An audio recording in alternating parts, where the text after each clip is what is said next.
নমস্কার। আরও একটা গুরুত্বপূর্ণ আপডেট নিয়ে চলে এলাম, খুব গুরুত্বপূর্ণ ভিডিও। আজকে কথা বলবো চুক্তিভিত্তিক কর্মীদের নিয়ে। হ্যাঁ, চুক্তিভিত্তিক কর্মীদের নিয়ে কথা বলবো।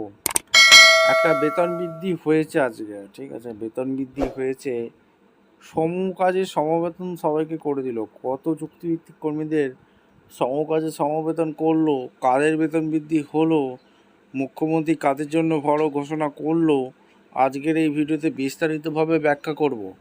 চ্যানেলে ফার্স্ট টাইমে থাকলে চ্যানেলটাকে সাবস্ক্রাইব করে বেল আইকনটা টিপে রাখতে হবে লেটেস্ট গুরুত্বপূর্ণ আপডেট পাওয়ার জন্য। স্টেপ টু স্টেপ আজকের আপডেটটি আপনাদের সামনে তুলে ধরছি। আচ্ছা, আজকে অল ইন্ডিয়া নিউজ দেবো, all India news, all India চুক্তিভিত্তিক কর্মীদের খবর বলবো। প্রধান খবরটি আপনাদের সামনে তুলে ধরছি। ইউপিএনএল, ঠিক আছে? ইউপিএনএল, আচ্ছা, এটা কোথা থেকে বেরিয়েছে? এই চুক্তিভিত্তিক কর্মীদের কোথার খবর বলছি। এই যে নোটিশটা দেখতে পাচ্ছেন, এই যে উত্তরাখণ্ড সরকার, ঠিক আছে? উত্তরাখণ্ড সরকার একটি গুরুত্বপূর্ণ ক্যাবিনেটের সিদ্ধান্ত, উত্তরাখণ্ডের যিনি মুখ্যমন্ত্রী আছেন, ক্যাবিনেটের সিদ্ধান্ত খবর প্রকাশ করা হয়েছে। সেই খবরটাই আপনাদের সামনে তুলে ধরছি। ইউপিএনএল কর্মীদের জন্য বড় সুখবর খুলে গেল।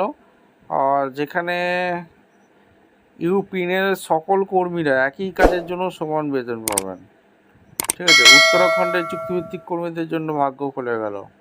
মূল সিদ্ধান্ত কি বলছে সেটা আপনাদের সামনে রাখি।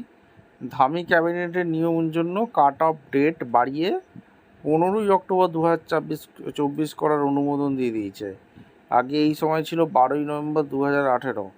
আচ্ছা, কার্যকর হওয়ার তারিখ 1 মার্চ 2026। কার্যকর অলরেডি হয়ে গেছে, ঠিক আছে? সমকাজে সমবেতন আপনারা অবশ্যই পাচ্ছেন। ইউপিএনএলের মাধ্যমে বিভিন্ন বিভাগে কর্মরত সকলে কর্মীরা এই সমান কাজে পেতে শুরু করবেন। আদালতের একটা নির্দেশ কিন্তু ছিল। হাইকোর্ট আগেই সরকারকে ইউপিএনএল কর্মীদের নিয়মিত করা এবং সমান বেতনের দেওয়ার নির্দেশ দিয়েছিল। সুপ্রিম কোর্টে সরকার আবেদন খারিজ হওয়ার পর এই সাব কমিটি গঠন করা হয়।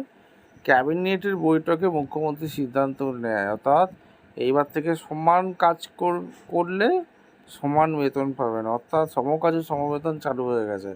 পশ্চিমবঙ্গে কি সমকাজে সমবেতন চুক্তিভিত্তিক কর্মীদের হবে? অর্থাৎ 22 তারিখ যে বাজেট অধিবেশন ছিল পশ্চিমবঙ্গে, সেখানে তো কিছু জনের বেতন বাড়িয়েছে আর এখনও কিছু জনের বেতন বাড়ায়নি। তাদের কি পরবর্তী যে বাজেট অধিবেশন থাকবে তাদের কি ভাগ্য খুলতে চলেছে? আপনারা অবশ্যই কমেন্ট করে মতামত জানাবেন। দেখা হচ্ছে কোনো পরবর্তী ভিডিও। ধন্যবাদ।